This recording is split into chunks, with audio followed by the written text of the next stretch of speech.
अखिलेश को बड़ी चोट देंगी मायावती। मुस्लिम वोट सपा से छीनने की बीएसपी ने बनाई रणनीति। पश्चिम यूपी से बीएसपी ने शुरू किया अभियान। यादव मुस्लिम समीकरण कमजोर हुआ तो मुश्किल में फंस जाएंगे अखिलेश। यूपी में कभी भी निकाय चुनाव का ऐलान हो सकता है और इसके लिए राजनीतिक दलों ने वोटरों को साधने की कोशिश अभी से तेज कर दी है।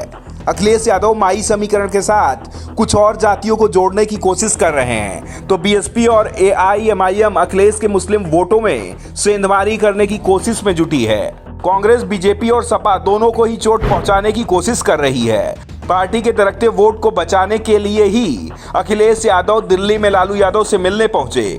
वहां से लालू यादव ने उन्हें कुछ मंत्र दिए हैं जिससे मुस्लिम वोटों को अखिलेश एकजुट कर सकेंगे।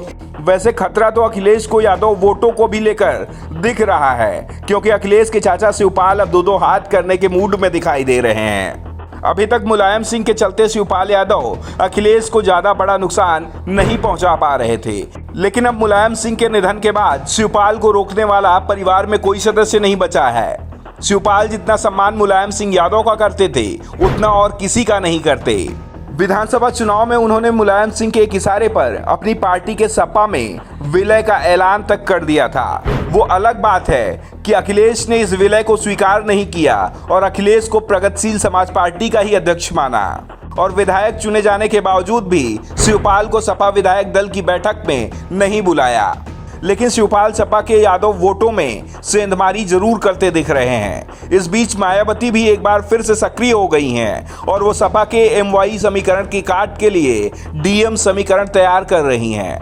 एमवाई का मायने मुस्लिम और यादव होता है। डीएम में यादव की जगह दलित आ जाता है। मायावती की दलित वोटरों पर जबरदस्त पकड़ है और अगर इसमें मुस्लिम भी आ जाता है तो फिर सपा की जगह बसपा बीजेपी का विकल्प बन जाएगा।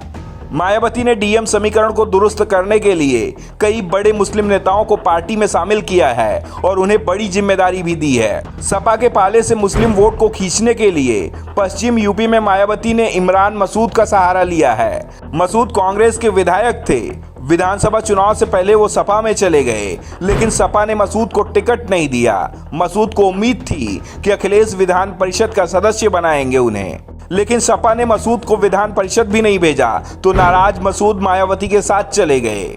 मायावती ने उन्हें पश्चिम यूपी की कमान भी सौंप दी है। बसपा में जिम्मेदारी मिलते ही इमरान मसूद एक्टिव हो गए। वो लगातार पश्चिम यूपी के जिलों का दौरा कर रहे हैं और बीएसपी के डीएम समीकरण को दुरुस्त करने में जुट गए हैं। बिजनौर में बसपा कार्यकर्ताओं के सम्मेलन में इमरान मसूद ने कहा कि विधानसभा चुनाव में अगर मुसलमानों ने सपा की जगह बसपा का साथ दिया होता तो आज प्रदेश में बीजेपी की जगह 2/3 बहुमत से मायावती की सरकार होती। बीजेपी को अगर हराना है तो दलित और मुस्लिमों को एक साथ आना होगा। दलितों और मुस्लिमों को गठजोड़ से पिछड़े भी साथ आ जाएंगे, क्योंकि बीजेपी शासन में पिछड़े भी परेशान हैं। इसके बाद बीएसपी की जीत को कोई नहीं रोक पाएगा। दरअसल मायावती अब 2027 के विधानसभा चुनाव की तैयारी में जुट गई हैं। निकाय चुनाव के सहारे वो लोकसभा चुनाव तक पार्टी का संगठन एक बार फिर से मजबूत बनाने के मिशन पर हैं। पार्टी ने लोकसभा चुनाव में अच्छा प्रदर्शन किया तो 2027 की राह अपने आप आसान हो जाएगी। Bureau report, the such, India.